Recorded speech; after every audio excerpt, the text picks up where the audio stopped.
बिस्मिल्लाहिर्रहमानिर्रहीम। अस्सलाम वालेकुम। उम्मीद करता हूँ आप सब खैरियत से होंगे। नाज़रीन करम, आज की 3 बड़ी अहम डेवलपमेंट्स जिनका हवाला अभी आपके सामने डिस्कस करने जा रहे हैं। पहली डेवलपमेंट, काजी फाइज ईसा ने दफाई ज़मीनों पर कमर्शियल सरगर्मियों के ख़िलाफ़ वो ज़मीनें जो कि फ़ौज को अलाट की जाती हैं रहायशी कॉलोनियों के लिए या दीगर जो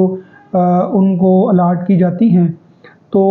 उनमें जो कमर्शियल सरगर्मियाँ हैं उस पर काजी फाइज ईसा ने सख्त बरहमी का इज़हार किया है कि क्या फ़ौज कारोबार कर रही है, क्या फ़ौज जो उनको प्लाट्स या दफाई ज़मीनें मुख्तलिफ़ सरगर्मियों के लिए दी जाती हैं, वहाँ पे शादी हाल और दीगर कमर्शियल एक्टिविटीज़ हो रही हैं। तो उस हवाले से बड़े सख्त रिमार्क्स हैं, वो उस तमाम हियरिंग का हवाला आपके सामने डिस्कस करेंगे। और इसके अलावा दूसरी अहम डेवलपमेंट, सानिया 9 मई के हवाले से बड़ी खबर वो ये है कि वो कैंडिडेट जो कि पाकिस्तान तहरीक इंसाफ की इमाम पर या पाकिस्तान तहरीक इंसाफ के वोट से इलेक्शन विन कर चुके हैं, उनका जो है वारंट्स या उनकी गिरफ्तारी मतलूब करार दे दी गई है। उनके ख़िलाफ़ क्रैकडाउन करने का जो अंदिया है या प्लान है वो तरतीब दे लिया गया है। उस पर भी हम बात करेंगे कि उसमें कितने रहनुमा शामिल हैं और कितने कारकुनान हैं शामिल हैं, उसकी तफसील भी हम डिस्कस करेंगे। और तीसरी डेवलपमेंट जिसमें डॉक्टर यास्मीन राशिद ने जो स्टेटमेंट जारी किया, बड़ा स्टेटमेंट जारी किया, वो कैंडिडेट्स जो कि पाकिस्तान तहरीक इंसाफ या इमरान खान के नाम पे जिन्होंने वोट लिया, अब वो अपनी हमायत और अपने जो वोट्स वो किसी दूसरी पार्टी को देंगे पाकिस्तान तहरीक इंसाफ के अलावा, या इमरान खान की हमायत डायरेक्शंस के अलावा किसी दूसरी पार्टी को वोट देंगे, तो उनके ख़िलाफ़ बड़ा बयान जारी किया है। उसकी तफसील भी आपके सामने डिस्कस करेंगे।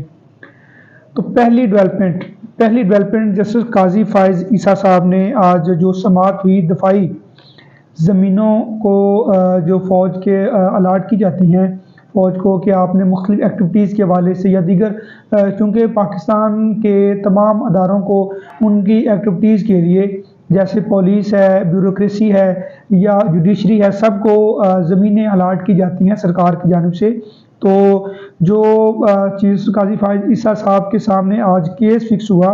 उसमें इशू था कि इन ज़मीनों पर पहले रहायशी कॉलोनियाँ थी और बेसिकली ये कराची का केस था, और वहाँ पे उस कॉलोनी को मस्मार करके जो कमर्शियल प्लाजे या जो शादी हाल्स बनाए गए थे, तो उस हवाले से काजी फाइज ईसा साहब ने सख्त बरहमी का इजहार किया। और चीफ काजी फाइज ईसा साहब ने अटारनी जनरल से कहा कि यकीन दहानी करवाएं कि कारोबार नहीं करेंगे, जिस पर अटारनी जनरल ने कहा कि असूल तो यही बनता है कि वहाँ पे जिस काम के लिए ज़मीनें अलाट की जाएँ और उसी काम के लिए इस्तेमाल हों। मज़ीद ये कहा कि अदलिया अपना काम कर रही है और फ़ौज के अलावा दीगर तमाम अदारों को अपनी अपनी डोमेन में रहकर काम करना चाहिए। तो इस पर भी अटारनी जनरल ने यही कहा कि असूल तो यही बनता है कि अपनी अपनी डोमेन में रहकर और अपना अपना काम किया जाए। और इसके अलावा काजी फाइज साहब ने कहा कि अगर ऐसी कोई यकीन दहानी आप करवाने आए हैं तो हमें ये नोट करवाएं कि मुतलका अदारे की जानिब से यही कहा गया है कि हम अपनी अपनी डोमेन में रहकर काम करेंगे और इसके अलावा जो दफाई ज़मीनें हैं उनको बतौर कमर्शियल हम इस्तेमाल नहीं करेंगे। इसी पर जस्टिस मोहम्मद अली मजहर साहब ने भी रिमार्क्स दिए कि जो सिंध अथॉरिटी है उनकी मिली भगत के बगैर ये मामलात इतनी प्रिवेल नहीं कर सकते। इन तमाम मामलात में जो सिंध डेवलपमेंट अथॉरिटी है या जो सिंध बिल्डिंग कंट्रोल अथॉरिटी है वो इसमें मुलव्वस, क्यों ना सिंध बिल्डिंग कंट्रोल अथॉरिटी के तमाम इंस्पेक्टर्स और दीगर बड़े अफसरान के असासे डिक्लेयर करवाए जाएँ। और इसके अलावा रजिस्ट्रार जो है उसका रिकॉर्ड भी मंजिल पर आना चाहिए, उसका ऑडिट होना चाहिए, और वो रकम जो कि इनके असासाजात से अबव होगी, इनके असासाजात से ज़ायद होगी, क्यों ना वो लोग जिनके घरों को मस्मार किया गया है उनको दी जाए। तो ये बाकायदा तौर पर काजी फाइज ईसा साहब ने सख्त रिमार्क्स दिए। और अटारनी जनरल जो कि स्टेट के बिहाफ पे रिप्रेजेंटेशन दे रहे होते हैं, उनका ये कहना था कि हम यकीन दहानी करवाते हैं कि तमाम पाकिस्तान के अदारे ख़ुसूसन फ़ौज, और क्योंकि फ़ौज के हवाले से ही ये केस सुप्रीम कोर्ट में गया था, तो यकीन दहानी करवाई गई कि तमाम अदारे अपनी अपनी डोमेन में रहकर काम करेंगे और वो तमाम ज़मीनें जो कि सरकार अलाट करती है उनको किसी दूसरे मकसद या कमर्शियल के तौर पर इस्तेमाल नहीं किया जाएगा। तो ये सुप्रीम कोर्ट में बाकायदा तौर पर जो है यकीन दहानी करवा दी गई है। दूसरी बड़ी और अहम डेवलपमेंट, इंतखाबात में मुंतखब 9 मई के इश्तिहारियों की गिरफ्तारी के लिए हिकमत अमली तश्कील दे दी गई है। वो लोग, वो कैंडिडेट जो कि बतौर MNA या MPA पाकिस्तान तहरीके इंसाफ इंडिपेंडेंट हैसियत में जिन्होंने इलेक्शन कंटेस्ट किया, वो कैंडिडेट जो कि पाकिस्तान तहरीके इंसाफ को सपोर्ट करते हैं, उनके ख़िलाफ़ उनके जो वारंट्स हैं वो भी 1 या 2 दिन में जारी हो जाएंगे। और ये इसकी जो मुकम्मल डिटेल है वो मैं आपके सामने शेयर करता हूँ। डान न्यूज़ के मुताबिक मुश्तरका तहकीकात टीम GIT के ज़राए का कहना है कि इश्तिहारियों के रवाबत का तयन करने के लिए जियो फेंसिंग, मोबाइल ट्रैकिंग और IPP एड्रेस ट्रैक कर लिए गए हैं। इंतखाबात में सब लोग जो है आपस में राब्ते में रहे। इंतखाबात में सीट हासिल करने वाले इश्तिहारियों की गिरफ्तारी कानून के मुताबिक होगी। और बड़ी इसमें जो पॉइंट कि मुल्ज़मान के इंतखाबी मुहिम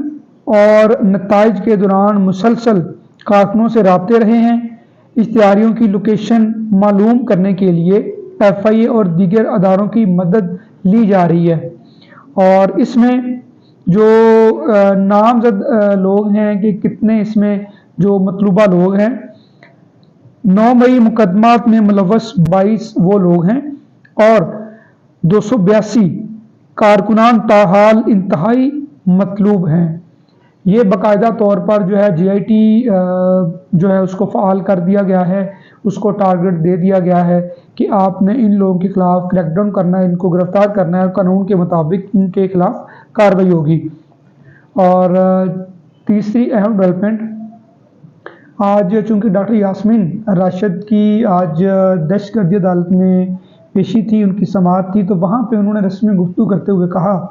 कि वो कैंडिडेट जो कि इमरान खान की हमायत पे जिन्होंने वोट्स हासिल किए, लोगों ने मैंडेट का वोट दिया है, वो लोग जो कि अपना ज़मीर बेचकर इमरान खान की हमायत के अलावा किसी दूसरी पार्टी को वोट देंगे तो कौम उनको माफ़ नहीं करेगी, क्योंकि ये कौम का जो उनके पास मैंडेट है और कौम ने उनको उन पर एतबार करते हुए अपना जो है ज़ाती मैंडेट उनको दिया, तो उनको भी चाहिए कि लोगों के फंडामेंटल राइट्स और लोगों की दीगर इक़्तिसादियात और लोगों के उस मैसेज को जो कि उन्होंने इमरान खान की हमायत में दिया को प्रिवेल करवाने के लिए उसकी हमायत में खड़े रहें जिसका इमरान खान नॉमिनेट करेंगे। तो मज़ीद उनका ये कहना था कि वो लोग जो कि मुस्लिम लीग नून या दीगर जमातों में जा रहे हैं, उन जमातों को भी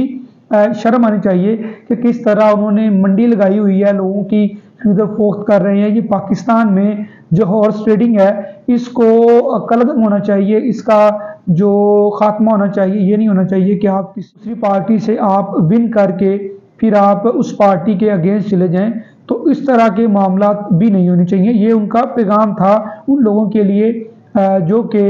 अपनी हमदर्दियां या अपनी पार्टियां तब्दील करके किसी दूसरी पार्टी को वोट करेंगे। और आखिर में उन्होंने शुक्रिया अदा किया उन तमाम कारकुनान का जिन्होंने पाकिस्तान तहरीके इंसाफ या इंडिपेंडेंट कैंडिडेट की उन्होंने हमायत की,